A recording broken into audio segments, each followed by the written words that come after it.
Hi friends, Dhanalakshmi ಅಡುಗೆ ಚಾನಲ್ಗೆ ಸ್ವಾಗತ. ಇವತ್ತು ನಾನು ಆಲೂ ಗೋಬಿ ಮಾಡೋದನ್ನ ತೋರಿಸ್ತಾ ಇದ್ದೀನಿ. ಅದಕ್ಕೆ ಮೊದಲು 2 ಆಲೂಗೆಡ್ಡೆನ ತುರಿದು ಇಟ್ಕೊಂಡಿದ್ದೀನಿ. ಅದಕ್ಕೆ 2 ಟೀ ಸ್ಪೂನು ಮೈದಾ ಹಾಕೋತಾ ಇದ್ದೀನಿ ಮತ್ತು 1 ಟೀ ಸ್ಪೂನು ಕಾರ್ನ್ಫ್ಲೋರ್ ಹಾಕೊತಾ ಇದ್ದೀನಿ.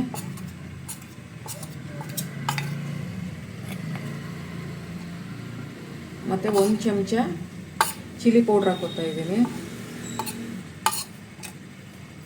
ಮತ್ತು ಅರ್ಧ ಚಮಚ ಜೀರಿಗೆ ಮತ್ತು 3/4 ಚಮಚದಷ್ಟು ಗರಂ ಮಸಾಲ, 3/4 ಚಮಚ ಗರಂ ಮಸಾಲ ಇಷ್ಟು ಹಾಕ್ಕೊಂಡು ಫಸ್ಟು ಕಲಿಸ್ಕೊತಾ ಇದ್ದೀನಿ. ಸ್ವಲ್ಪ ನೀರು ಮಿಕ್ಸ್ ಮಾಡಿಕೊಂಡು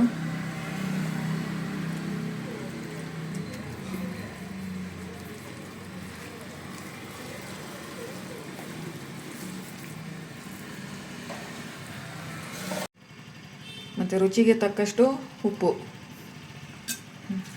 ಇಷ್ಟು ನಂತರ ಇದನ್ನು ಎಣ್ಣೆಗೆ ಹಾಕಿ ಕರಿದಿಟ್ಕೊಳ್ಳಿ.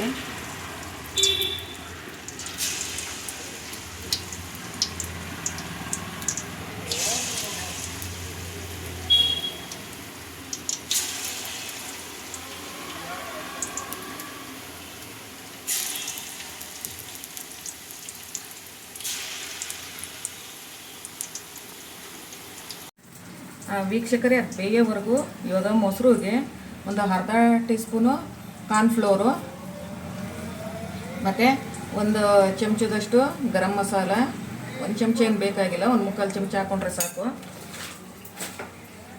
ಮತ್ತು ಒಂದು ಅರ್ಧ ಟೀ ಸ್ಪೂನು ಚಿಲ್ಲಿ ಪೌಡ್ರು ಇಷ್ಟು ಹಾಕ್ಕೊಂಡು ಮಿಕ್ಸ್ ಮಾಡಿ ಒಂದು ಸೈಡ್ ಇಟ್ಕೊಳ್ಳಿ.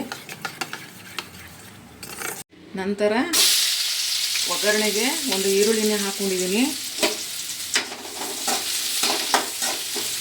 ಒಂದು 2 ನಿಮಿಷ ಫ್ರೈ ಮಾಡಿ.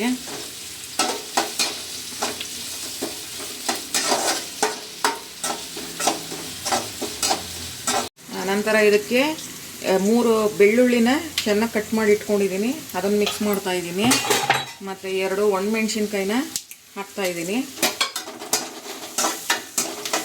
ಇದನ್ನು 2 ನಿಮಿಷ ಫ್ರೈ ಮಾಡ್ಕೊಳ್ಳಿ.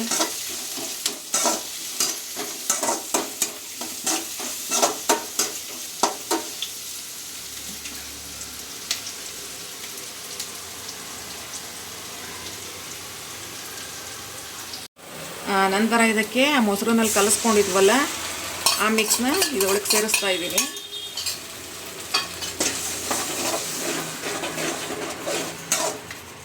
ನಂತರ ಆಲೂ ಪಕೋಡನೂ ಸಹ ಅದಕ್ಕೆ ಸೇರಿಸ್ತಾ ಇದ್ದೀನಿ.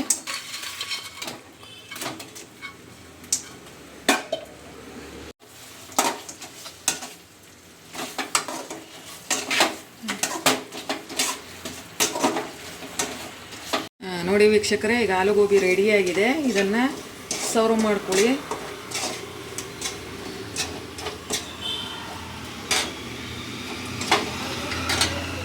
ನೋಡಿ ವೀಕ್ಷಕರೇ, ಈಗ ಆಲೂ ಗೋಬಿ ರೆಡಿಯಾಗಿದೆ. ನೀವು ಸಹ ಒಂದ್ಸರಿ ಮನೆಯಲ್ಲಿ ಟ್ರೈ ಮಾಡಿ ಮತ್ತು ಕಮೆಂಟ್ ಮೂಲಕ ಹೇಳಿ. ಮತ್ತು ನಮ್ಮ ಚಾನಲನ್ನು ಲೈಕ್, ಶೇರ್, ಸಬ್ಸ್ಕ್ರೈಬ್ ಮಾಡಿ.